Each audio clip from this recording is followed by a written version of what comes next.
Howdy everyone, this is Dave, and something's been bothering me for a while, and I gotta talk about it. The Back to the Future movies have been around a long time, and I feel as if they need little to no introduction. If you haven't seen the trilogy yet, then I highly suggest you do so. I was introduced to these movies at a very young age when they aired on TV, and they hooked me instantly. I especially liked the second one with the alternate timelines and the high stakes. The entertainment level is superb, and it's what makes these movies easy to rewatch. There was, however, one thing that I realized when I was binging them as an adult. At the end of the second movie, Doc Brown is flying the DeLorean around in a storm, while Marty is burning the sports almanac that was the source of all of their woes in this movie. As soon as the timeline gets back to normal, the DeLorean is struck by lightning and vanishes, leaving Marty standing in the middle of nowhere in the heavy rain. Within seconds, a car pulls up with a mysterious man getting out and approaching him, asking if his name was Marty McFly. The man stating that he worked for the Western Union, and they had a letter that had been in their possession for 70 years, 2 months, and 12 days. They were given specific instructions to deliver the letter on that particular day at that specific time, in that exact location, to someone answering to the name Marty. Marty opens the letter and finds out it's from Doc Brown. The lightning caused the DeLorean to rocket off through time, and he ended up in 1885. He then goes to say that he set himself up as a blacksmith to try and repair the time circuits. But unfortunately, the parts he needed would not be invented until 1947.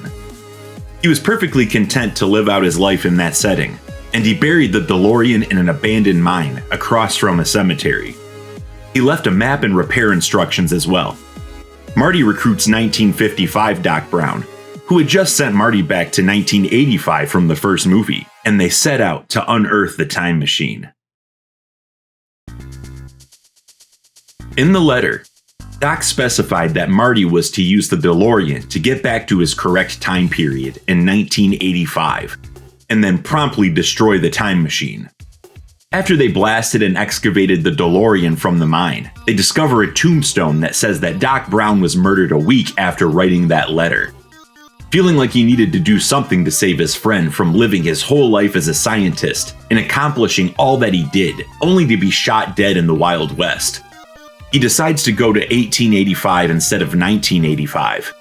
Once Marty gets there, he encounters some Native Americans, and ultimately one of their arrows punctures the fuel line of the DeLorean. The plot of the movie then explores the concept of having to get the DeLorean to reach the required 88 miles per hour in order to time travel, in an era where there was no such technology. I love hearing fan theories about shows and movies, and Back to the Future is no exception. Rick and Morty kinda shows us more of what Marty and Doc's relationship could probably be like. Like how many Martys or Doc Browns has Doc Brown killed off screen in order to keep the fabric of the universe from unraveling? Is the Doc Brown that Marty knows really the same Doc throughout all of the movies? Or was the Doc he knew replaced by a more ruthless Doc that managed to escape his bad situation and assert himself into their reality by disposing of that timeline's Doc Brown?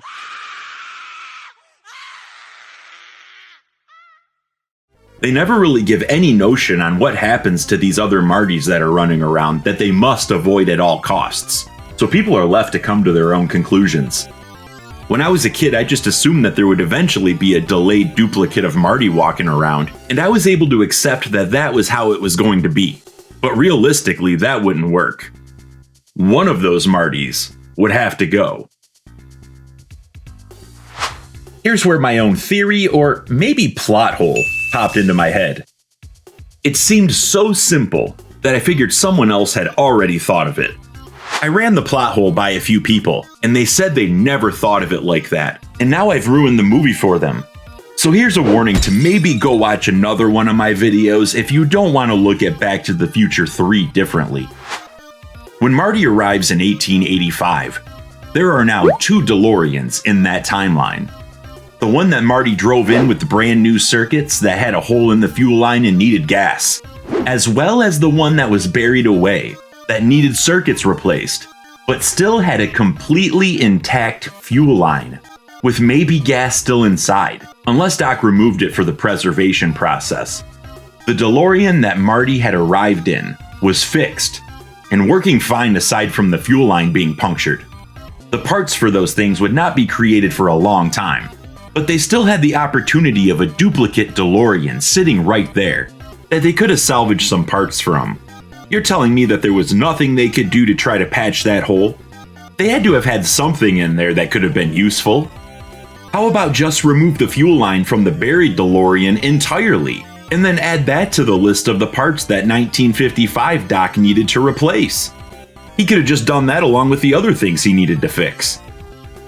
I can understand why they wouldn't want to take advantage of this plot hole, but it's never even brought up. I mean, how difficult would it be to have a couple lines of dialogue, like, "Hey Doc, can't we just swap out fuel lines and then siphon some gas out?" And then Doc be like, "Great Scott! I already removed the gas when I preserved it for 1955. I didn't think of any use for the gas after I siphoned it out, and I used it all for fire starter." And now that I'm thinking about it, he probably removed all of the liquids from the DeLorean. You wouldn't want that stuff sitting there for 70 years. Or maybe he used it for another invention he was coming up with at the time. The point is they never bring it up. It seems like it'd be a more viable option than some of those field tests that they perform. There is no need for them to act on some of these tests. Why even tie it to horses to begin with? There is absolutely no way that they will get the car to 88 miles an hour. And then going through the steps of hitching a team to the car and driving it around the wilderness is a massive waste of time and energy. I would be okay if they had a legit reason why they couldn't salvage the parts from the other DeLorean. I would have been fine with that. As long as they brought it up. It is never mentioned.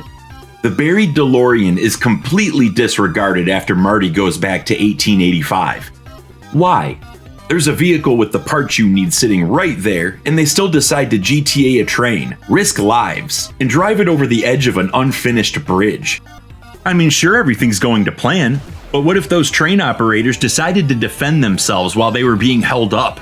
Imagine Marty and Doc Brown having to kill those men in the altercation, and then completely change history all over again. The number of lives that they would wipe out from doing that would probably be far greater than they realize. Even though it's entertaining and at times stressful, it's still irresponsible. I feel as if the over-the-top efforts of Marty and Doc were totally unnecessary. In conclusion, I cannot watch Back to the Future 3 without being completely beside myself with this realization. I'm not sure if it is already a talking point somewhere, but it was an original thought to me, and now I'm gifting it to you. Do something destructive with it. If you like my content, please feel free to like, comment, share, and subscribe. Until next time, have a good one.